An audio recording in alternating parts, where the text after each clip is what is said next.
Hi ഡീസ്, അങ്ങനെ നമ്മൾ കാത്തിരുന്ന MS സൊല്യൂഷൻസിന്റെ SSLC മലയാളം സെക്കൻഡ് എന്താ മിസ് ചെയ്ത്? മലയാളം സെക്കൻഡിന്റെ പ്രഡിക്ഷൻ ക്വസ്റ്റ്യൻസ്. എന്ത് പ്രഡിക്ഷൻ? നാളത്തെ എക്സാമിന് എന്തായാലും ചോദിക്കുന്നത്. എന്ത് പ്രഡിക്ഷൻ? MS prediction. അതാണ്. സോ ഗൈസ്, ഇതാ നമ്മൾ ഓരോന്നിലേക്ക് കിടക്കുകയാണ്. വിഷുക്കണി ആദ്യത്തെ ചാപ്റ്റർ 1 നിന്ന് മിസ് ഓരോ നിങ്ങൾ പറഞ്ഞോളി. അപ്പൊ ആദ്യത്തെ ചോദ്യം, എങ്ങനെ ഒതുങ്ങും നീ ചെറുവട്ടത്തിൽ? ചെറുവട്ടം എന്ന പ്രയോഗത്തിന്റെ അർത്ഥതലങ്ങൾ എന്തൊക്കെയാണ് വിശകലനം ചെയ്യുക? അതെ, ഇതേതാ ചാപ്റ്റർ എന്ന് അറിയാലോ അല്ലേ? വിഷുക്കണി. അപ്പോൾ അതിൻ്റെ ആൻസർ കീ ഇവിടെ കൊടുത്തിട്ടുണ്ട്. ഞങ്ങളത് വായിക്കാൻ നിന്നാൽ ടൈം വേസ്റ്റ് ആവുകയുള്ളൂ. സോ ഈ ആൻസർ കീ ഒക്കെ നിങ്ങൾക്ക് കിട്ടും. നോട്ട്സ് നിങ്ങൾക്ക് PDF ആയി തന്നെ കിട്ടും. രണ്ടുണ്ട് കാര്യം. ഒന്നുകിൽ നമ്മുടെ ഇൻസ്റ്റഗ്രാം അല്ലേ, MS സൊല്യൂഷൻസിൻ്റെ SSLC ഇൻസ്റ്റഗ്രാമിൽ വന്നു കഴിഞ്ഞാൽ അവിടെ നിങ്ങൾക്കൊരു വീഡിയോ, മിസ്സിൻ്റെ ഒരു വീഡിയോ കാണാം. അതിൽ നിങ്ങൾ ജസ്റ്റ് ഒന്ന് RMS എന്ന് കമൻറ്റ് ചെയ്ത് കഴിഞ്ഞാൽ നിങ്ങൾക്ക് ഈ നോട്ട്സ് ഫുള്ളായിട്ടും കിട്ടും, ഈവൻ വിത്ത് ആൻസർ കീ. ഇനി അതല്ല, നിങ്ങൾക്ക് സമയമില്ല അല്ലെ, ഇൻസ്റ്റഗ്രാം ലോഗൗട്ട് ചെയ്തവരാണെങ്കിൽ വാട്സപ്പ് ചാനൽ ഇതിൻ്റെ ഡോക്യുമെന്റ് കൊടുത്തിട്ടുണ്ടാകും. ഓക്കെ, അതിൽ ക്ലിക്ക് ചെയ്താൽ നിങ്ങൾക്ക് PDF ഡൗൺലോഡ് ചെയ്യാം. സോ അടുത്ത ക്വസ്റ്റ്യൻ മിസ്സേ. അടുത്ത ക്വസ്റ്റ്യൻ, വീട് തോറുമേ കണി നിരന്നിട്ടതിൽ വിളയാടുമോ നീ, എല്ലാവർക്കും അന്നപൂർണയാം ദേവി. വരികളിൽ അവതരിപ്പിച്ചിരിക്കുന്ന സാമൂഹിക ദർശനത്തിന്റെ സവിശേഷതകൾ വിവരിക്കുക എന്നാണ് പറഞ്ഞിരിക്കുന്നത്. അപ്പൊ കവിതയിൽ നിന്നുള്ള വരികളാണ് കൊടുത്തിരിക്കുന്നത്. അതിന്റെ ആൻസർ നമ്മളിവിടെ കൊടുത്തിട്ടുണ്ട്. ഓക്കെ, അടുത്ത ചോദ്യം, ആശയം, ചമൽക്കാര ഭംഗി, സമകാലിക പ്രസക്തി എന്നിവ പരിഗണിച്ച് വിഷുക്കണി എന്ന കവിതയ്ക്ക് ആസ്വാദനം തയ്യാറാക്കുക. എൻ്റെ പ്രിയപ്പെട്ട വിദ്യാർത്ഥികളോട് ഇന്നത്തെ മലയാളം ഫസ്റ്റിലടങ്ങമുണ്ടായിരുന്ന ഒരു പ്രത്യേകത, കഴിഞ്ഞ ദിവസത്തെ മലയാളം ഫസ്റ്റിലുണ്ടായിരുന്ന ഒരു പ്രത്യേകത എന്ന് പറയുന്നത് നിങ്ങളുടെ എന്താ പറയുക, നിങ്ങളുടെ അഭിപ്രായമാണ് കൂടുതലും എഴുതാൻ ചോദിച്ചത്. അത് ഒരു ക്വസ്റ്റ്യൻ ഉണ്ടായിരുന്നു മറ്റു മലയാളം ഫസ്റ്റിൽ തന്നെ, അതായത് വിമർശിച്ചുകൊണ്ട് എഴുതാൻ പറഞ്ഞിട്ട്. അപ്പോൾ വിമർശനാത്മകമായിട്ടും നിങ്ങൾ എഴുതാൻ പഠിക്കേണ്ടതുണ്ട്. നിങ്ങൾ ഒരു ആസ്വാദനം തയ്യാറാക്കുമ്പോൾ ശ്രദ്ധിക്കേണ്ട കാര്യങ്ങൾ, ആസ്വാദനത്തിൻ്റെ സ്റ്റെപ്പുകൾ എന്താണ്, അതെങ്ങനെയാണ് തുടങ്ങേണ്ടത്, എങ്ങനെയാണ് അതിൻ്റെ തലക്കെട്ട്, അത് എഴുതിയ ആൾക്കാർ, അങ്ങനെ പല രീതിയിലും എന്തുണ്ട്, അതൊരു ആസ്വാദനമായി വായിക്കുന്ന ആൾക്കാരിൽ ഇമ്പം ഉണ്ടാക്കാൻ നിങ്ങൾക്ക് കഴിയുക എന്നുള്ളിടത്താണ് നിങ്ങൾക്ക് മാർക്ക് അവിടെ വിതരണം ചെയ്യപ്പെടുന്നത്. ഓക്കെ, അടുത്തത് മിസ്സേ. ഉത്തരം കഴിഞ്ഞു. അടുത്ത ചോദ്യം, ഐശ്വര്യത്തിന്റെ ദേവതയെ കവി എങ്ങനെയെല്ലാമാണ് വർണ്ണിക്കുന്നത്? ദേവതയെ എന്തെല്ലാം കാര്യങ്ങളുമായാണ് കവി ബന്ധപ്പെടുത്തുന്നത് എന്നാണ് ചോദിച്ചിരിക്കുന്നത്. അപ്പൊ അതിന്റെ ഉത്തരവും നമ്മൾ ഇവിടെ ഡീറ്റെയിൽ ആയിട്ട് കൊടുത്തിട്ടുണ്ട്. ഇനി അടുത്ത ചോദ്യത്തിലേക്ക് പോകുമ്പോൾ, വിഷുക്കണി എന്ന കവിത നൽകുന്ന പ്രധാന സന്ദേശം എന്താണ് എന്നാണ് ചോദ്യം. അപ്പൊ കവിതയുടെ ടൈറ്റിൽ ആണ്, നമുക്കറിയാം. അത് പക്ഷെ നമ്മളിവിടെ എക്സ്പ്ലെയിൻ ചെയ്യാൻ നിന്ന് കഴിഞ്ഞാൽ പക്ഷേ നമുക്ക് സമയം ഓക്കെ. അപ്പൊ വിഷുക്കണി പോലുള്ള ആചാരങ്ങൾ മനോഹരവും സാംസ്കാരികമായി പ്രാധാന്യമുള്ളവയുമാണെങ്കിലും യഥാർത്ഥ ഐശ്വര്യം എന്നത് കേവലം അനുഷ്ഠാനങ്ങൾക്കും പ്രതീകങ്ങൾക്കും അപ്പുറം വിശാലവും അർത്ഥവത്തുമാണ് എന്നതാണ് ഈ കവിതയുടെ പ്രധാന സന്ദേശം. അടുത്ത ചോദ്യം, വിഷുക്കണി എന്ന കവിതയിലെ ആശയങ്ങളും സമകാലിക സമൂഹത്തിലെ ധനവിതരണത്തിലെ അസമത്വങ്ങളും പരിഗണിച്ച് യഥാർത്ഥ ഐശ്വര്യം പങ്കുവെക്കലിന്റെ പ്രസക്തി എന്ന വിഷയത്തിൽ ഒരു പ്രഭാഷണം തയ്യാറാക്കുക. ഈ പ്രഭാഷണവും പ്രസംഗവും ഒന്ന് തന്നെയാണ്. പ്രഭാഷണം തന്നെയാണ് പ്രസംഗം തന്നെയാണ്. ആമുഖ പ്രസംഗവും ആമുഖ പ്രഭാഷണവും ഒന്നാണോ? അല്ല. കാര്യം ആമുഖ പ്രഭാഷണത്തിൽ വളരെ ചുരുക്കിക്കൊണ്ടാണ് എഴുതേണ്ടത്. എന്നാൽ പ്രഭാഷണത്തിന് നിങ്ങൾക്ക് എന്തില്ല, എൻഡിങ് ഇല്ല. അത് നിങ്ങൾക്ക് എങ്ങോട്ട് വേണമെങ്കിലും എത്തിക്കാൻ പറ്റും. ആമുഖ പ്രഭാഷണം തമ്മിലുള്ള ചെറിയൊരു വ്യത്യാസമുണ്ട്. അതൊക്കെ നമ്മുടെ ആപ്പിൽ ഓൾറെഡി ഡിസ്കസ് ചെയ്തിട്ടുണ്ട്. ഓക്കെ, അടുത്ത ക്വസ്റ്റ്യൻ. അടുത്തത് നമുക്ക് നെക്സ്റ്റ് ചാപ്റ്ററിലേക്കാണ്. അപ്പോ ഈ ഒരു ചാപ്റ്ററിലെ ഫസ്റ്റ് ക്വസ്റ്റ്യൻ, കൊച്ചു മനസ്സുകൾ ഒരിക്കലും വേദനിച്ചുകൂടാ. ഈ വാക്കുകളിലെ കരുതൽ എങ്ങനെയൊക്കെയാണ് നോവൽ ഭാഗത്ത് യാഥാർത്ഥ്യമാകുന്നത് വ്യക്തമാക്കുക. ഇത് ആരോട് പറയുന്നതാണ്? ഫാദർ ജോസിനോട് പറയുന്ന വാക്കുകളാണ്. അപ്പൊ അതിന്റെ ആൻസർ നമ്മളിവിടെ കൊടുത്തിട്ടുണ്ട്. തന്റെ നമ്പറിന് മുകളിലുള്ള നക്ഷത്ര ചിഹ്നത്തിൽ അവന്റെ കണ്ണുകൾ തറച്ചു നിന്നു. മനസ്സിൽ ഉന്മേഷം പതഞ്ഞു പൊങ്ങി. പരീക്ഷാഫലം അറിയാൻ കാത്തുനിന്ന ജോസിന്റെ മനസ്സിലൂടെ കടന്നുപോയ ചിന്തകൾ എന്തൊക്കെയാവാം? നിരീക്ഷണങ്ങൾ അവതരിപ്പിക്കുക എന്നാണ് പറഞ്ഞിട്ടുള്ളത്. നമ്മുടെ ഈ ജോസിന്റെയും അതുപോലെ തന്നെ മറ്റൊരാളുണ്ടായിരുന്ന ഫാദർ ഫ്രാൻസിസ്, രണ്ടുപേരുടെയും ആ ഒരു കഥ അല്ലെങ്കിൽ ആ ഒരു ഭാഗം നിങ്ങൾ കൃത്യമായിട്ട് വായിച്ചു പോകണം. കാര്യം പരീക്ഷയുടെ വിജയവുമായി ബന്ധപ്പെട്ടുള്ള ഒരുപാട് ഒരുപാട് അനുഭവങ്ങൾ അല്ലെങ്കിൽ ഒരുപാട് നിമിഷങ്ങൾ അതിലൂടെ കടന്നു പോകുന്നുണ്ട്. ഒരു കുതിച്ചുയരൽ അല്ലെ വിജയത്തിലേക്കുള്ള ആദ്യത്തെ ചവിട്ടുപടി എന്നൊക്കെ നമ്മൾ പറയാറുണ്ട്. പരാജയം ചവിട്ടുപടിയാണെന്നൊക്കെ പറയാറുണ്ട്. അതുപോലെ നിങ്ങളൊരു പരീക്ഷാ വിദ്യാർത്ഥി ആയതുകൊണ്ടും നിങ്ങളൊരു SSLC വിദ്യാർത്ഥി ആയതുകൊണ്ടും പരീക്ഷാ ഹാളിലായതുകൊണ്ടും സ്വാഭാവികമായും അതുമായി ബന്ധപ്പെട്ട് കേവലം 1-2 ചോദ്യങ്ങളിൽ ഒതുങ്ങാതെ 4 മാർക്കിലും അതോടൊപ്പം തന്നെ ഇവിടെ 3 മാർക്കിൻ്റെയൊക്കെ സെക്ഷനിൽ 2 മാർക്കിൻ്റെ സെക്ഷൻ അടക്കം എന്ത് ചെയ്യാം, ഈ ചാപ്റ്ററിന് കുറച്ച് ഊന്നൽ നൽകുക, ഈ ചാപ്റ്റർ നിങ്ങളൊരു പ്രയോറിറ്റി കൊടുക്കുക എന്നാണ് ഞങ്ങൾക്ക് പറയാനുള്ളത്. അടുത്തത് അടുത്ത ചോദ്യം, മ്ലാനത മൂടിക്കെട്ടിയ മുഖം, സന്തോഷം പതഞ്ഞു പൊങ്ങി. ഇത്തരം സവിശേഷ പ്രയോഗങ്ങൾ കഥാസന്ദർഭത്തിന് എത്രത്തോളം മിഴിവ് നൽകുന്നു? മിഴിമുന നെഞ്ചിൽ കൊണ്ടു കറുത്തു ഞാൻ, മിഴിമുന നനയുമ്പോൾ വെളുത്തു. ബാക്കി സമാന പ്രയോഗങ്ങൾ കൂടി കണ്ടെത്തി വിശകലനം ചെയ്യുക എന്നാണ് പറഞ്ഞിരിക്കുന്നത്. നാളത്തെ പരീക്ഷാണ്ടാവുക. സോന സോന നീ. ഇത് ഓർമ്മ കിട്ടിയില്ലെങ്കിൽ അത് ഓർമ്മ കിട്ടും. അടുത്തത്, നല്ലതല്ലൊരുവൻ ചെയ്ത നല്ല കാര്യം മറപ്പത്, നല്ലതല്ലാത്തതുടനെ മറന്നിടുന്നതുത്തമം. സദാചാരം ശ്രീനാരായണ ഗുരു. അതെ, അതായത് ശ്രീനാരായണ ഗുരു പകർന്നു നൽകിയ ജീവിത പാഠം നോവൽ ഭാഗത്ത് എങ്ങനെയെല്ലാമാണ് പ്രതിഫലിക്കുന്നത് എന്ന് വളരെ കൃത്യമായിട്ട്, അതായത് നിങ്ങൾക്ക് ഒരു കഥയോ അല്ലെ നിങ്ങൾക്കറിയുന്ന കവിതയോടോ അതേ ആശയം വരുന്ന മറ്റൊരാളുടെ വരികൾ അല്ലെങ്കിൽ വാക്കുകൾ തന്നുകൊണ്ട് അത് താരതമ്യം ചെയ്തുകൊണ്ടുള്ള ഒരു വിശകലന കുറിപ്പ് തയ്യാറാക്കാനുള്ള ചോദ്യം എക്സാമിന് പ്രതീക്ഷിക്കാം. അടുത്തത് മിസ്സേ, അടുത്ത ചോദ്യം, ഒഴുക്ക് വെള്ളത്തിലെ ഒതളങ്ങ പോലെ. MS സൊല്യൂഷൻസിൽ കാർത്തിക മിസ് പോലെ. അങ്ങനല്ല. ഈ ശൈലിയുടെ ശരിയായ ആശയം എന്താണ്? ജോസിന്റെ ജീവിതവുമായി ആ ശൈലിക്കുള്ള ബന്ധം വ്യക്തമാക്കുക എന്നാണ് പറഞ്ഞിട്ടുള്ളത്. അതെ, ഒരുപാട് ബന്ധങ്ങളുണ്ടല്ലോ. അതെ, അതൊരു ബന്ധമാണല്ലോ അല്ലെ. ഇച്ഛാശക്തി ഉണ്ടെങ്കിൽ ഏത് പ്രതികൂല സാഹചര്യത്തെയും കടന്നു പോകാനും ഒടുവിൽ വിജയം പ്രാപിക്കാനും കഴിയും. പ്രിയപ്പെട്ട സ്റ്റുഡിയോക്കാർ ശ്രദ്ധിക്കുക, ടിഷ്യൂ പേപ്പർ കരുതേണ്ടതാണ്. മിച്ചിന്റെ ഇച്ഛാശക്തി ഈ ടാബിലേക്കാണ് തെറിച്ചത്. അങ്ങനെയാണല്ലോ അല്ലെ. നമ്മൾ വളരെ വ്യക്തതയോട് കൂടി പറയുമ്പോ അങ്ങനെയൊക്കെ ഉണ്ടാവും. വ്യക്തതയും അങ്ങോട്ട് പോയിട്ടുണ്ട്. അക്ഷരസ്ഫുടത അതും പോയി. എന്താ ഞാനാണ് തൊടിയല്ല. അപ്പൊ ജോസിന്റെ ജീവിതത്തിന്റെ പശ്ചാത്തലത്തിൽ ഈ പ്രസ്താവന വിലയിരുത്തുക.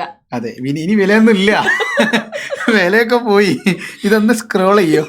Okay okay okay. അപ്പൊ സ്ക്രോൾ ചെയ്ത് എങ്ങനെ അറിയോ? തൊടിക്കാൻ നൈസായിട്ട്. Okay okay. അടുത്തത്, അനാഥാലയത്തിലെ ചിട്ടപ്പെടുത്തിയ ജീവിതം ജോസിനെയും മറ്റു കുട്ടികളെയും എങ്ങനെയാണ് സ്വാധീനിച്ചത്? എന്തുകൊണ്ടാണ് ഈ ചാപ്റ്ററിൽ നിന്ന് ഇത്രയും ചോദ്യങ്ങൾ ഡിസ്കസ് ചെയ്യുന്നത്? ഓരോ ഭാഗങ്ങളും നിങ്ങൾക്ക് പരീക്ഷാ പേപ്പറിൽ പല രീതികളിലായി ചോദിക്കാനുള്ള സാധ്യത ഉള്ളത് കൊണ്ടാണ് ഓരോ ഭാഗങ്ങളിൽ നിന്നും ചോദ്യങ്ങൾ എടുത്തു നൽകിയത്. ഏറ്റവും ഇമ്പോർട്ടന്റ് ആയ ഒരു ചോദ്യത്തിലേക്കാണ് നമ്മൾ പോകുന്നത്. ഇത് എത്തിക്കഴിഞ്ഞാലേ ഞാൻ ഇളകുമെന്ന് മിസ്സിനോട് പറഞ്ഞതാ. പൊന്നുമക്കളെ, നാളത്തെ SSLC ക്രിസ്മസ് എക്സാം 2025 മിസ്സേ പറഞ്ഞോടിക്കുക, എന്ത് വരും? ഫാദർ ഫ്രാൻസിസ് എന്ന കഥാപാത്രത്തിന്റെ സവിശേഷതകൾ വിവരിക്കുക, അല്ലെങ്കിൽ കഥാപാത്ര നിരൂപണം എഴുതാനായിട്ടുള്ള ചോദ്യം വരും. അപ്പൊ നാളത്തെ SSLC Christmas exam Christmas exam 2025 നാളത്തെ ചോദ്യ പേപ്പറിൽ നിങ്ങൾ കാണാൻ പോകുന്ന, നാളത്തെ അല്ല ഇന്നത്തെ ചോദ്യ പേപ്പറിൽ നിങ്ങൾ കാണാൻ പോകുന്ന ചോദ്യമായിരിക്കും ഫാദർ ഫ്രാൻസിസിന്റെ കഥാപാത്ര നിരൂപണം. അതായത് കഥാപാത്ര നിരൂപണം എഴുതണമെങ്കിൽ നിങ്ങൾ ഏത് ചാപ്റ്ററാണ്, അതിൽ ആരൊക്കെ കഥാപാത്രങ്ങളായി വരുന്നുണ്ട്, ഓരോ കഥാപാത്രത്തിനോടും ഈ കഥാപാത്രത്തിന്റെ പെരുമാറ്റം എങ്ങനെയാണ്, അദ്ദേഹത്തിന്റെ മറ്റ് സവിശേഷതകൾ എന്തെല്ലാമാണ്, ഇതൊക്കെ പിന്നെ ഉൾക്കൊള്ളുന്നതാണ് എന്ത്, ക്യാരക്ടർ സ്കെച്ച് അഥവാ കഥാപാത്ര നിരൂപണം. അടുത്ത നമ്മുടെ നെക്സ്റ്റ് ചാപ്റ്ററിലേക്കാണ് പോകുന്നത്, കിത്തളു എന്ന് പറയുന്ന ചാപ്റ്റർ. അതെ അതെ. കുത്തിവീണ കല്ലുകളെല്ലാം വെളുത്ത ചോര കക്കുന്നു. കവിയുടെ വേദനയിൽ സമത്വബോധത്തിന്റെ വിശാല തലങ്ങൾ കണ്ടെത്താനാവുമോ ചർച്ച ചെയ്യുക എന്നാണ് പറഞ്ഞിട്ടുള്ളത്. വലിയ അർത്ഥവത്തായ വരികളാണ്. അതുകൊണ്ട് അധികം നിങ്ങൾ എന്ത് ചെയ്യരുത്, നിങ്ങളതായ രീതിയിൽ അർത്ഥം ഉണ്ടാക്കിയെടുക്കരുത്. ടെക്സ്റ്റ് ബുക്ക് നന്നായിട്ട് വായിച്ചിട്ട് എക്സാം ഹാളിലേക്ക് പോവുക. അടുത്തത് വീണ്ടും അതേ കവിതയിലെ വരികളാണ്. 7 മലകൾ ചാടിയിട്ടും 7 പുഴകൾ കടന്നിട്ടും ഏട്ടക്കൂരി തിരിച്ചിറങ്ങി, ഊത്തക്കാലത്തും രക്ഷയില്ല. ഇത് കവിതയല്ലേ? അതെ. അതെങ്ങനെയാണോ പറയേണ്ടത്? എന്നാ കവിത ചൊല്ലിക്കോളൂ. 7 മലകൾ 7 മലകൾ ചാടിയിട്ടും 7 പുഴകൾ കടന്നിട്ടും ഏട്ടക്കൂരി തിരിച്ചിറങ്ങി, ഊത്തക്കാലത്തും രക്ഷയില്ല. ഇങ്ങനെയും പറയാം. അല്ലെങ്കിൽ 7 മലകൾ ചാടിയിട്ടും 7 പുഴകൾ കടന്നിട്ടും ഏട്ടക്കൂരി തിരിച്ചിറങ്ങി, ഊത്തക്കാലത്തും രക്ഷയില്ല. അതെ അതെ. പാർശ്വവൽക്കരിക്കപ്പെട്ട ഒരു ജനതയുടെ അതിജീവനത്തിന്റെ പ്രതീകാത്മകമായ ചിത്രീകരണമാണോ കാവ്യഭാഗത്തുള്ളത്? അല്ല, നവ്യ നായരുടെ ഭാഗത്താണ് ഇതെല്ലാം ഉള്ളത്. നിരീക്ഷണങ്ങൾ അവതരിപ്പിക്കുക. നാളെ പരീക്ഷ പേപ്പറിൽ വില അവസ്ഥയായിരിക്കും മിസ്സേ. മലയാള സെക്കൻഡിലേക്ക് നമ്മൾക്ക് എന്താ എഴുതിയതില്ലേ? എനിക്കിപ്പോൾ ഓർമ്മയുണ്ട്, ഒരു പ്രസംഗം തയ്യാറാക്കാൻ പറഞ്ഞിട്ട് എഴുതി വെച്ചതാ, എന്തൊരു മാരക ഭീകര കഠിന കഠോര കാബാഡ്യ രംഗമാണ് നമ്മളിവിടെ കണ്ടുകൊണ്ടിരിക്കുന്നത്. എട്ടും പൊട്ടും തിരിയാത്ത പാവപ്പെട്ട പട്ടിണി പാവങ്ങളെ പലവട്ടം പറഞ്ഞും പരിഹസിച്ചും നടക്കുന്ന ജനാധിപത്യ സംസ്കാരമുള്ള ഈ ജനാധിപത്യ നാട്ടിൽ ജനങ്ങൾക്കു വേണ്ടി ജനങ്ങളാൽ നടത്തപ്പെടുന്ന ജനങ്ങളുടെ ഭരണമാണ് ജനാധിപത്യം എന്ന് ഉറക്കി വിളിക്കപ്പെടുമ്പോൾ കോഴി കൂവിയത് എന്തിന്? ഇതിൽ നിന്ന് എന്ത് മനസ്സിലാക്കി? പണ്ടത്തെ പ്രാസംഗികനായിരുന്നു. അതെ അതെ അതെ. ഓക്കെ. കന്നാരമ്പുഴയിലെ കല്ലുകൾ ഉരസി ഉരസി നരസിക്കു നരവീണു. ഈ വരികൾ നമ്മൾ പ്രത്യേകം ശ്രദ്ധിക്കേണ്ടതാണ്. പകർത്തി ഇതുമ്പോ കിന്നാരമ്പുഴ ആയി പോകണ്ടോ? വരികളിലെ കാവ്യഭംഗിക്ക് കാരണമാകുന്ന ഘടകങ്ങൾ എന്തെല്ലാം വിവരിക്കുക. ഘടകങ്ങളും ഈ ടാബിലേക്ക് തന്നെ പോയിട്ടുണ്ട് എന്നുള്ള യാഥാർത്ഥ്യം എന്റെ പ്രിയപ്പെട്ട വിദ്യാർത്ഥികൾ മനസ്സിലാക്കേണ്ടതാണ്. അടുത്ത നമ്മുടെ അടുത്ത ചാപ്റ്റർ ആണ്, അടുത്ത യൂണിറ്റിലേക്കാണ് നമ്മൾ പോകുന്നത്. പേര് കണ്ടിട്ട് ഒരു പാട്ടിക്ക് മനസ്സിൽ വന്നു. എന്താ അറിയോ? അറിവിന്നറിവായി നിറവായി നീ മിഴികൾ. അല്ല, വരി വന്നപ്പോ അതേതിന് വരി ഏതായിരുന്നത്? മറ്റേ മെഹബൂബ മേ തെരി മെഹബൂബ. ഇതൊന്നും എഴുതിയില്ലെങ്കിൽ അവര് ഇതൊക്കെ എഴുതി വെച്ചോളൂ. അപ്പോ അറിവിനെ കുറിച്ചുള്ള കവിയുടെ നിരീക്ഷണങ്ങളോട് നിങ്ങൾ എത്രമാത്രം യോജിക്കുന്നു? അഭിപ്രായങ്ങൾ അവതരിപ്പിക്കുക. ഇത് ഫസ്റ്റ് വരി പോലെ എങ്ങനെ ഇതാ അറിയോ? അറിവിനെ കുറിച്ചുള്ള കവിയുടെ നിരീക്ഷണങ്ങളോട് ഞാൻ യോജിക്കുന്നു. അല്ലല്ല, ഞങ്ങൾ അത്രമാത്രം യോജിക്കുന്നു. അഭിപ്രായങ്ങൾ അവതരിപ്പിക്കാൻ പെടുമ്പോൾ നിങ്ങൾ മനസ്സിലാക്കേണ്ടത് മിസ്സേ, അറിവിനെ കുറിച്ചുള്ള നിരീക്ഷണങ്ങളോടാണ് കവിയുടെ ഈ യോജിപ്പിനോട് ഞങ്ങൾ അത്രമേൽ യോജിക്കുന്നത്. അതെ. അങ്ങനെ വായിച്ചെങ്കിൽ ഒരു പാരഗ്രാഫ് എത്തിച്ചിട്ട് പിന്നെ പകുതി കഴിഞ്ഞ് കുറച്ചും കൂടി കൊണ്ട് വിട്ട് ചിലപ്പോൾ ഒരു പേപ്പറിൽ 8 വരിയൊക്കെ ഉണ്ടാവുള്ളൂ, അടുപ്പിച്ച് ചെയ്തില്ല. അപ്പം ടീച്ചർ നോക്കുമ്പോൾ ആഹാ, ഫസ്റ്റ് വരി അറിവിനെ കുറിച്ചുള്ള കവിയുടെ നിരീക്ഷണങ്ങളോട് ഞാൻ അത്രമാത്രം യോജിക്കുന്നു. അടുത്ത വരി ഇതേ യോജിപ്പാണ് എനിക്ക് കവിയുടെ നിരീക്ഷണങ്ങളോടും ഉള്ളത്. ആ നിരീക്ഷണങ്ങളിലൂടെയാണ് കവിയുടെ അറിവിനോടുള്ള എൻ്റെ യോജിപ്പ്. അവസാനം കൂടി മിസ് പടച്ചാൻ ഇതിപ്പോ എങ്ങനെ കൂട്ടാനും പറ്റൂല, എടുത്തിട്ട് പുറത്തേക്ക് എറിയാനും പറ്റൂല. യെസ്, അടുത്തത്. അപ്പൊ അതിന് ഉത്തരം ഇവിടെ കൊടുത്തിട്ടുണ്ട്. ഓക്കെ, ഇനി നമുക്ക് അടുത്ത ചാപ്റ്റർ അല്ല, നമ്മുടെ ഒന്നാമത്തെ ചാപ്റ്റർ ആണ് ചരിത്രം രചിച്ച നാടകം. സാറേ, വളരെ ഇമ്പോർട്ടന്റ് ആയിട്ടുള്ള ചാപ്റ്റർ ആണ്. വി.ടി. ഭട്ടതിരിപ്പാടിന്റെ അടുക്കളയിൽ നിന്ന് അരങ്ങത്തേക്ക് എന്ന് പറയുന്ന ചാപ്റ്ററുമായി ബന്ധപ്പെട്ടിട്ടുള്ളത്. ഏറ്റവും ചെറിയ ഒരണു ആറ്റം അതിന്റെ ശക്തി ജ്വലിപ്പിക്കാൻ തുടങ്ങിയാൽ ലോകത്തെ മുഴുവൻ അമ്പരപ്പിക്കും. പ്രസ്താവനയെ സാധൂകരിക്കുന്ന എന്തെല്ലാം സംഭവങ്ങളാണ് പാഠഭാഗത്ത് വിവരിച്ചിട്ടുള്ളത് കണ്ടെത്തി എഴുതുക എന്നാണ് പറഞ്ഞിരിക്കുന്നത്. ഈ വാക്ക് കേട്ടിട്ട് എനിക്ക് സുരേഷ് ഗോപിന്റെ ഡയലോഗ് ഓർമ്മ വന്നത്. ഏതായിരുന്നത്? തീയുടെ കനൽ കെട്ടിട്ടില്ല, അതൊന്ന് ചകഞ്ഞ ഒരു സാധനല്ലേ? അറിയില്ല. അടുത്ത ചോദ്യം. നമ്പൂതിരി സമുദായത്തിന്റെ അന്നത്തെ നില നല്ലതുപോലെ മനസ്സിലാക്കിയിട്ടുള്ളവർക്ക് മാത്രമേ എത്ര വമ്പിച്ച ശക്തിയോടെയാണ് ആ കൃഷഗാത്രൻ സമരം നടത്തിയതെന്ന് മനസ്സിലാക്കാൻ കഴിയൂ. ഈ പ്രസ്താവനയിലെ വസ്തുതകളെ വിശദമാക്കി ഒരു ഖണ്ഡിക എഴുതുക. ഖണ്ഡികല്ല, ഗണ്ഡിക. ഖണ്ഡിക. ഗണ്ഡിക. ഖണ്ഡിക. വെറുതെ പറഞ്ഞോ, നിങ്ങൾ എങ്ങനെ വായിച്ചാൽ ഓർമ്മല്ല. ഗണ്ഡിക ആയാ മതി മിസ്സേ. ഒരു പാരഗ്രാഫ് എഴുതുക. അതെ അതെ. Yes yes. ഓക്കെ. അടുത്ത ചോദ്യം. വീട്ടിൽ നിർവഹിച്ച ദുഷ്കര കൃത്യം എന്ത്? നിരീക്ഷണങ്ങൾ എഴുതുക. ഞാൻ ആദ്യം വീഡിയോ നെയ്യും വായിച്ചു, കുത്തിട്ട് നന്നായി. ഓക്കെ, എടാ സമയം 2:30 മണി. ഓക്കെ. അപ്പൊ അതിന്റെ ഉത്തരം നമ്മൾ ഇവിടെ കൊടുത്തിട്ടുണ്ട്. നമ്പൂതിരി സമുദായത്തെ കുറിച്ച് നാടകത്തിൽ ചിത്രീകരിച്ചത് ചിലതിൽ അതിശയോക്തി കലർന്നിട്ടില്ലേ എന്നു ലേഖകൻ സംശയിക്കുന്നത് എന്തു? അതിശയൻ അങ്ങനെ ഒരു സിനിമ ഉണ്ടായിരുന്നു. അതെ അതെ. ദേവുജി മരുന്ന് കുടിച്ച് വലിയ മനുഷ്യൻ എന്നിട്ട് കടലിൽ പോയിട്ട് ഇവനെ തിരിച്ച്, ഞാൻ ബീച്ചിലൊക്കെ പണ്ട് പോയപ്പോ ഇവനെ തിരിച്ച് ശരിക്കും പറയാന്നുണ്ടെങ്കിലും ആ അതിശയന്റെ ഒരു ലുക്ക് ഇല്ല നമ്മുടെ മിസ്സിന്. അതെ അതെ അതെ അതെ. മിസ് അതിയുമില്ല, ക്ഷയാണ്, മൊത്തം ക്ഷയാണ്. ഓക്കെ, അടുത്തത്. അതാ രുദ്രൻ. അത് മിസ് ചെവിയിൽ ഈയം ഉരുക്കി ഒഴിക്കേണ്ട ആ മന്ത്രോച്ചാരണമാണ് പബ്ലിക് സ്റ്റേജിൽ വെച്ച് നടത്തുന്നത്. ലേഖകന്റെ ഈ പരാമർശത്തിന്റെ ചരിത്രപരമായ പ്രാധാന്യം എന്ത് കണ്ടെത്തി കുറിപ്പെടുത്തി മനസ്സിലായി. ഞാൻ മന്തി അച്ചാർന്ന് ആദ്യം നോക്കി. ഓക്കെ, അപ്പൊ അതിന്റെ ഉത്തരം ഇവിടെ കൊടുത്തിട്ടുണ്ട്. നിങ്ങൾ തെറിച്ചതല്ല, ഞാൻ പറയേണ്ടതാ. മന്ത്രോച്ചാരണത്തിൽ തെറിച്ചിട്ടുണ്ട്, ഞാൻ പറയേണ്ടതാ. പാവൽ എത്ര വട്ടം തെറിക്കുക. അതെ, തെറിച്ച് എന്താ ആ പേര് കറക്റ്റാ, കാർത്തിക കാറിത്തുപ്പി. അതെ, കുറെ നേരേക്ക് പേരിടാൻ വേണ്ടിട്ട് നോക്കിയിരിക്കുന്നു. അപ്പൊ ദാ അടുക്കളയിൽ നിന്ന് അരങ്ങത്തേക്ക് പൊന്നുമക്കളെ നാളത്തെ SSLC ക്രിസ്മസ് എക്സാം 2025 എഴുതി വെച്ചോ, നോട്ട് ചെയ്തു വെച്ചോ. അടുക്കളയിൽ നിന്ന് അരങ്ങത്തേക്ക് എന്ന നാടകത്തെ ഒരാറ്റം ബോംബ് എന്നത് കെ കേളപ്പൻ വിശേഷിപ്പിക്കാൻ കാരണമെന്ത് എന്നുള്ള ചോദ്യം പരീക്ഷാ പേപ്പറിൽ ചോദിച്ചിരിക്കും മിസ്സേ. ഓക്കെ, അപ്പൊ ഇനി അടുത്ത ചോദ്യം ഇതാണ്. ശൂദ്രൻ കേട്ടുപോയാൽ, ഇത് നമ്മൾ ഒരു വട്ടം പറഞ്ഞല്ലോ അല്ല, പക്ഷെ ഈ കേരളത്തിന്റെ വാക്കുകളിലെ ഈ കെ കേളപ്പന്റെ ഈ വാക്കുകളിലെ സാമൂഹിക വിമർശനത്തിന്റെ പൊരുളെന്ത്? അറിയാമല്ലോ കെ കേളപ്പൻ ആരാണെന്നുള്ളത്. ആരാ മിസ്സേ? കേരള ഗാന്ധി. യെസ്. ഞാൻ നിങ്ങൾക്ക് അറിയില്ലായിരിക്കുന്നു. കേരളത്തിന്റെ വെറും ഗാന്ധിയല്ല, സത്യാഗ്രഹം നടന്ന ഗാന്ധി. ഓക്കെ, അപ്പൊ ഉത്തരം ഇവിടെ കൊടുത്തിട്ടുണ്ട് കേട്ടോ. ഇനി നമുക്ക് 1 വേർഡ് ക്വസ്റ്റ്യൻസ് ആണ് കൊടുത്തിരിക്കുന്നത്. നീ ഉദാരതയുടെ പര്യായം കവി ആരെയാണ് ഇങ്ങനെ വിശേഷിപ്പിക്കുന്നത്? അപ്പൊ നമുക്ക് അങ്ങനല്ല വായിക്കേണ്ടത്. നീ ഉദാരതയുടെ പര്യായം കവി ആരെയാണ് വിശേഷിപ്പിക്കുന്നത്? അങ്ങനെ ഇംഗ്ലീഷ്. കവി വിശേഷിപ്പിക്കൽ നീ ഉദാരതയുടെ പര്യായം. ഓപ്ഷൻസ്: എ അമ്മയെ, ബി ഐശ്വര്യ ദേവതയെ, സി തന്റെ ഗ്രാമത്തെ, ഡി കൂട്ടുകാരൻ. അടുത്തടുത്ത്. ഓക്കെ, അപ്പൊ ഐശ്വര്യ ദേവതയാണ് അവിടെ വിശേഷിപ്പിക്കുന്നത്. അടുത്ത ചോദ്യം പറഞ്ഞോളൂ. ഇത് ആര് പറഞ്ഞാൽ തെറിക്കൂ.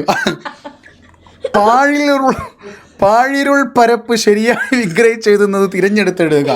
മിസ്സേ തിരഞ്ഞെടുത്തോളി. പാഴായ ഇരുളിന്റെ പരപ്പ്. എന്താലേ. യെസ്. ഓക്കെ, ജോസിന് ഏറ്റവും മനപ്പീഡ തോന്നിയിരുന്നത് എപ്പോഴായിരുന്നു? കൂട്ടുകാർ ആരുമില്ലാത്തവനെന്ന് വിളിച്ച് അപഹസിക്കപ്പെടും. ചെയ്യാൻ പാടുണ്ടോ അല്ലേ? പണ്ടൊരു കൂട്ടുകാരനുണ്ടായിരുന്നു. അതെ, കടുക്കനിട്ട കമ്മലുമായി വടക്കലെ ശാന്തേ. എനിക്ക് ഓർമ്മയില്ല. സുരാജ് അവതരിപ്പിച്ചൊരു കോമഡിയാണ്. ഓക്കെ. മകനെ, എന്താ നീ ഇങ്ങനെ ഒറ്റയ്ക്കിരിക്കുന്നത്? കൊച്ചു മനസ്സുകൾ ഒരിക്കലും വേദനിച്ചുകൂടാ. പിന്നെ നാട്ടുകാരെ മൊത്തം കൂടി ഇരിക്കാൻ പറ്റും. ഇതെന്താ പഞ്ചായത്ത് ഗ്രൗണ്ടോ? ഫാദർ ഫ്രാൻസിസിന്റെ ഈ വാക്കുകളിലെ ഭാവം എന്ത്? ദേഷ്യം, വാത്സല്യവും കരുണയും, ഉപദേശം, അത്ഭുതം. അതെന്താ ഉദ്ദേശം എന്നറിയോ? അതായത് മകനെ എന്താ നീ ഇങ്ങനെ ഒറ്റയ്ക്കിരിക്കുന്നത്, അതൊരു അത്ഭുതം. ഇനി വാത്സല്യം, മകനെ എന്താ നീ ഇങ്ങനെ ഒറ്റയ്ക്കിരിക്കുന്നത്. ഇനി ഉപദേശം, മകനെ എന്താ നീ ഇങ്ങനെ ഒറ്റയ്ക്കിരിക്കുന്നത്. ഇനി ദേഷ്യം, മകനെ എന്താടാ നീ ഇങ്ങനെ ഒറ്റയ്ക്കിരിക്കുന്നത്. അടുത്ത്. അർത്ഥവ്യത്യാസം വരാതെ ഒറ്റ വാക്യമാക്കുക. ജോസിന്റെ കണ്ണുകളിൽ ആനന്ദാശ്രുക്കൾ നിറഞ്ഞു. Full stop. അദ്ദേഹം വാത്സല്യപൂർവ്വം അവന്റെ തോളിൽ തട്ടി. അപ്പൊ നിങ്ങളിത് നോക്കാണ്ട് പറയും. ഞാൻ പറയാം.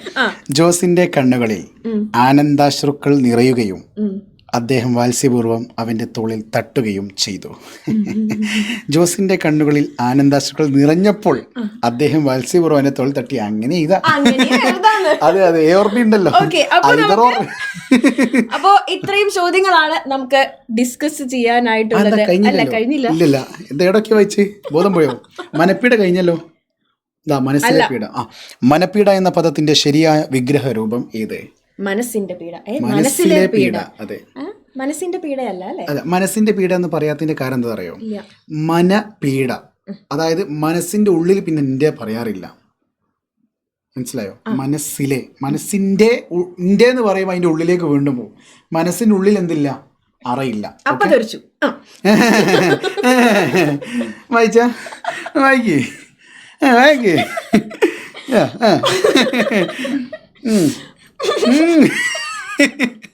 പ്രഭാത കർമ്മങ്ങൾ എന്ന പദത്തിന്റെ ശരിയായ വിഗ്രഹ രൂപം ഏത്? പ്രഭാതത്തിലെ കർമ്മങ്ങൾ, പ്രഭാതവും കർമ്മങ്ങളും, പ്രഭാതമായ കർമ്മങ്ങൾ, പ്രഭാതത്തോടു കൂടിയ കർമ്മങ്ങൾ. ഏതായിരിക്കും മിസ്സേ, നിങ്ങൾ പറയൂ. പ്രഭാതത്തിലെ കർമ്മങ്ങൾ. അടുത്തത്. അർത്ഥവ്യത്യാസം വരാതെ 2 വാക്യമാക്കുക. ഓർമ്മ വച്ചപ്പോൾ തുടങ്ങി മണിമുഴക്കം അനുസരിച്ച് ചിട്ടപ്പെടുത്തിയ ജീവിത രീതി ശീലിച്ചു കഴിഞ്ഞിരുന്നത് കൊണ്ട് അവർക്ക് പരാതികൾ ഉണ്ടായിരുന്നില്ല. ഓർമ്മ വെച്ചപ്പോൾ തുടങ്ങി മണിമുഴക്കം അനുസരിച്ച് ചിട്ടപ്പെടുത്തിയ ജീവിത രീതി അവർ ശീലിച്ചു കഴിഞ്ഞിരുന്നു.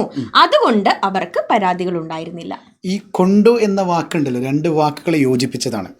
ഫോർ എക്സാമ്പിൾ, ഞാൻ അങ്ങോട്ട് പോയത് കൊണ്ട് ഒന്നും സംഭവിച്ചില്ല, ഞാൻ അങ്ങോട്ട് പോയി ഒന്നും സംഭവിച്ചില്ല. ആ കൊണ്ട് എന്നതാണ് എന്ത് ചെയ്യുന്നത്, രണ്ട് വാക്യങ്ങളെ ചേർക്കുന്നത്. ഓക്കെ, അർത്ഥവ്യത്യാസം വരാതെ രണ്ട് വാക്യങ്ങളാക്കി മാറ്റി എഴുതുക. ഇതിൽ നോക്കി വായിച്ചോളി, അതാകുമ്പോൾ പെട്ടെന്ന് കഴിയും. അതെ, തന്റെ മാതാപിതാക്കളെ പറ്റി ജോസിന് ഒരറിവും ഉണ്ടായിരുന്നില്ലെങ്കിലും കർമ്മലീത്ത കന്യാസ്ത്രീകൾ നടത്തുന്ന ഓർഫനേജിലെ സിസ്റ്റർ തെരീസായുടെ പരിചരണത്തിൽ കഴിഞ്ഞ ഓർമ്മകളുണ്ട്. അപ്പൊ ഇതിനെങ്ങനെ മാറ്റി എഴുതാം എന്നുള്ളത് നമ്മൾ ഇവിടെ കൊടുത്തിട്ടുണ്ട്. ഉണ്ടായിരുന്നില്ലെങ്കിലും അപ്പൊ അത് കട്ട് ചെയ്താൽ മതി. ഉണ്ടായിരുന്നില്ല കഴിഞ്ഞിട്ട് രണ്ട് വാക്യാ മതി. ഓക്കെ, മരബാവു കൊടി സുനി എന്നൊക്കെ പറയും പോലെ അല്ലേ. മരബാവു എന്ന ഗോത്രഭാഷാ പദം ഏത് അർത്ഥത്തിലാണ് പ്രയോഗിക്കാറുള്ളത്? നോക്കിക്കോളൂ, മരവാഴ. എന്താ മിസ്സേ, നമ്മളൊരു പറയാത്തൊരു ചോദ്യത്തിലുണ്ടല്ലോ, പത്രവാർത്ത. യെസ്, പത്രവാർത്ത നമ്മൾ പറഞ്ഞിട്ടില്ല. പറഞ്ഞോടിക്കും മിസ്സേ. പറയുന്നില്ലേ, നിങ്ങൾ പറഞ്ഞോളൂ. ഓക്കെ, അപ്പൊ ജോസിന്റെ വിജയവുമായി ബന്ധപ്പെട്ടിട്ട് ആ ഒരു വാർത്ത പ്രസിദ്ധീകരിക്കുന്ന രീതിയിൽ നമുക്ക് പത്രവാർത്ത എഴുതാനായിട്ടുള്ള ചോദ്യം ചോദിക്കാം. അതായത് ആ ചാപ്റ്ററിൽ നിന്ന് രണ്ട് കാര്യങ്ങൾ പ്രധാനമായിട്ട് നിങ്ങൾ പഠിക്കേണ്ടതുണ്ട്. ഒന്ന്, കഥാപാത്രത്തിന്റെ സവിശേഷത അല്ലെങ്കിൽ കഥാപാത്ര നിരൂപണം. അതാരായിരുന്നു? Father Francis. അതെ, ഇതേ ഫാദർ ഫ്രാൻസിസിൽ നിന്ന് ജോസ് എന്ത് ചെയ്യുന്നുണ്ട്?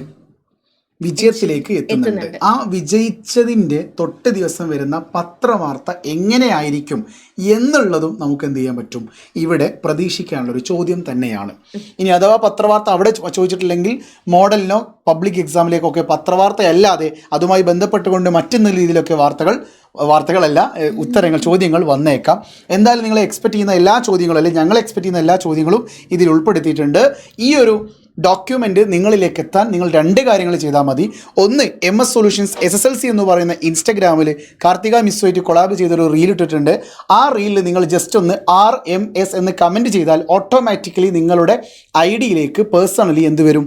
ഈ നോട്ടിൻ്റെ PDF വരും. അത് നിങ്ങൾക്ക് ജസ്റ്റ് ഡൗൺലോഡ് ചെയ്ത് വായിച്ചാൽ മതി. ഇനി അതല്ല, നിങ്ങൾ ലോഗൗട്ട് ചെയ്തവരാണെങ്കിൽ MS സൊല്യൂഷൻസിൻ്റെ വാട്സപ്പ് ചാനലിലേക്ക് വരിക. അവിടെ ഇതിൻ്റെ ലിങ്ക് ഇട്ടിട്ടുണ്ട്, ഗൂഗിൾ ഡ്രൈവിൻ്റെ ലിങ്ക് ഇട്ടിട്ടുണ്ട്. ജസ്റ്റ് ക്ലിക്ക് ചെയ്താൽ PDF ഓപ്പൺ ആവും. അതങ്ങോട്ട് റൈറ്റ് സൈഡിൽ 3 ഡോട്ട് ഉണ്ടാവും, അത് ക്ലിക്ക് ചെയ്താൽ ഡൗൺലോഡ് ആവും. ഓക്കെ, ഇനി ഡൗൺലോഡ് ആകുന്നില്ലെങ്കിൽ നിങ്ങൾക്ക് സെൻഡ് ഫയൽ അടിച്ചിട്ട് വാട്സപ്പിലൂടെ വേറെ ആൾക്ക് അയച്ചു കൊടുക്കുക. അപ്പോൾ നിങ്ങൾക്ക് ആ ഡോക്യുമെൻറ്റ് കിട്ടും. ഓക്കെ, സോ വീണ്ടും കാണാം. ഇതൊരു MS പ്രഡിക്ഷൻ വീഡിയോ മാത്രമല്ല, ഇത് കംപ്ലീറ്റ് ഒരു ക്ലാസ് ഇതിൽ കൊടുത്തിട്ടുണ്ട്. ഇനി ഡീറ്റെയിൽ ആയിട്ട് ഈ ക്ലാസ് പഠിപ്പിക്കുന്ന ഒരു ഹോളിക്സ് റിവിഷൻ നമ്മൾ എപ്പോഴാണ് കൊടുക്കുന്നത് മിസ്സേ? രാവിലെ കൃത്യം 5:30. ഇനി അധികം സമയമില്ല, 2 മണിക്കൂറേ ഉള്ളൂ. ഓക്കെ, അപ്പോൾ വീണ്ടും കാണാം. MS from MS solutions. ഇനി എന്തിന് വേറെ സൊല്യൂഷൻസ്. ബൈ.